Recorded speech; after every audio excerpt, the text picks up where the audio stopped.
Welcome বন্ধুরা। WB primary TET 2023-এ যে TET হয়েছিল সেই টেটের কিন্তু এবার ফল প্রকাশ করতে চলেছে প্রাথমিক শিক্ষা পর্ষদ। কী রয়েছে আপডেট জানতে অবশ্যই ভিডিও স্কিপ না করে প্রথম থেকে শেষ পর্যন্ত দেখুন, দিলে কিন্তু পুরো ইনফরমেশানটি আপনারা সম্পূর্ণভাবে পাবেন।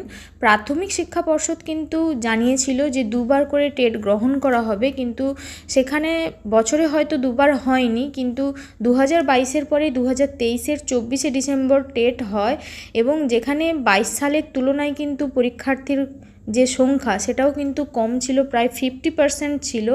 এবং আগের বছর অর্থাৎ 2022-এর যখন ফল প্রকাশ হয় সেটা 7ই মে ছিল এবং সঠিক উত্তর কোনটি সেটা জানানোর পরে কিন্তু পরীক্ষার্থীদের আবার চ্যালেঞ্জ করার সুযোগ দেওয়া হয় এবং সময় যেটা নির্ধারিত ছিল যে 10ই মে থেকে 9ই জুন পর্যন্ত কিন্তু তাদের চ্যালেঞ্জ গ্রহণ করা হয়। তো এক্ষেত্রে কিন্তু একটু অন্যরকম দেখা যাচ্ছে, কেননা জুলাইয়ের প্রথম সপ্তাহেই কিন্তু ফল প্রকাশ করতে চলেছে টিচার এলিজিবিলিটি টেস্ট, যেটা টেট হয়েছিল 2023 সালের 24শে ডিসেম্বর।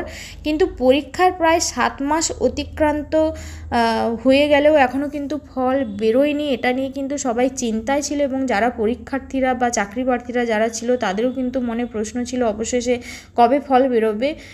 হয়তো এই ভোটের কারণেই কিন্তু পুরো প্রসেসটা পিছিয়ে গেছে।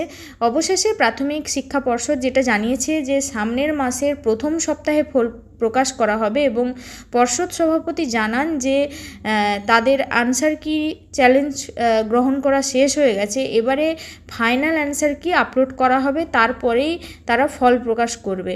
অর্থাৎ আগের বছর কিন্তু আগে ফল প্রকাশ করা হয় তারপরে চ্যালেঞ্জ গ্রহণ করা হয়, কিন্তু এবার একটু অন্যরকম, যে আগে চ্যালেঞ্জ গ্রহণ করা হয়েছে কোন কোন প্রশ্নে চ্যালেঞ্জ গ্রহণ করতে চায় পরীক্ষার্থীরা, তো সে চ্যালেঞ্জ গ্রহণ করা হয়েছে। এবার কিন্তু ফাইনাল অ্যান্সার কি সেটা কিন্তু পর্ষদ থেকে আপলোড করা হবে। এখন দেখার বিষয় যে সত্যি জুলাইয়ের প্রথম, এটা জুন চলছে, সামনের মাস বলতে জুলাইই বোঝাচ্ছে, তো জুলাইয়ের প্রথম সপ্তাহে সত্যিকারের অ্যান্সার কি আসে কিনা সেটা আমরা অবশ্যই চোখ রাখবো এবং এই বিষয়ে কোনো আপডেট পেলে সবার আগে আপনাদের সাথে সেটা শেয়ার করার চেষ্টা করব। এই ধরনের বিভিন্ন আপডেট পেতে, বিভিন্ন নিয়োগের বিজ্ঞপ্তি পেতে অবশ্যই আমার চ্যানেলটিকে সাবস্ক্রাইব করে পাশে থাকতে পারেন।